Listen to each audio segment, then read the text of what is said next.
Balita naman mula sa NCR dahil sa patuloy na pagpapaigting ng PNP sa kampanya kontra iligal na droga. Timbog ngayon ang dalawang lalaki matapos mahulihan ng shabu sa ikinasang bypass operation ng PNP sa Malate, Manila. Yan ang tinutukan ni Pacho Woman Abigail Rojas.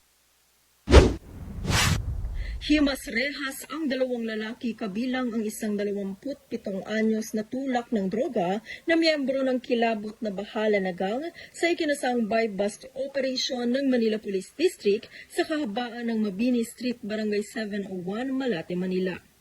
Ayon sa ulat ng NPD, nasa kote ng Malate Police Station 9 ang suspect na si Maverick alias Baba, kilabot na miyembro ng Bahala na gang at residente sa Balinggit Street, Barangay 710, Malate na sinasabing tulak ng droga sa kanilang lugar. Nasa kote rin ang kasama ni alias Baba na si alias Angkong, 24 na anyos na residente sa Benitez Street, Gamban Street, Cabrera, Pasay City. Base sa impormasyon, magkasabuat sa kalakaran ng droga ang dalawa na kapwa tumatawid sa pagpapakalat ng droga sa Malate at Pasay. Nabatid sa mga operatiba ng MPD PS9 na mahigit isang linggo nilang isinailalim sa surveillance ang suspect sa kanilang lugar dahil na rin sa positibong impormasyon mula sa mga concerned citizens sa komunidad.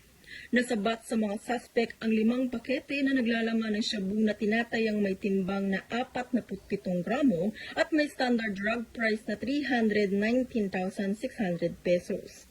Kaugnay dito, nahaharap sa kasong paglabag sa Section 11, Article 2 RA 9165 si alias Angkong habang ang tulak ng droga ni si alias Baba ay Section 5 and 11, Article 2 of RA 9165 na kapwa nakadetine sa naturang presinto. Ang matagumpay na pagkatiklo sa dalawang suspect ay resulta ng pinaigting na intelligence-driven operation at magandang pakikitungo ng pulisya sa komunidad. Mula dito sa Manila City, ako po ang inyong PNN correspondent, Patrolwoman Abigail Rojas. Alagad ng batas, tagataguyod ng Balitang Pulis. Maraming salamat, Patrolwoman Rojas.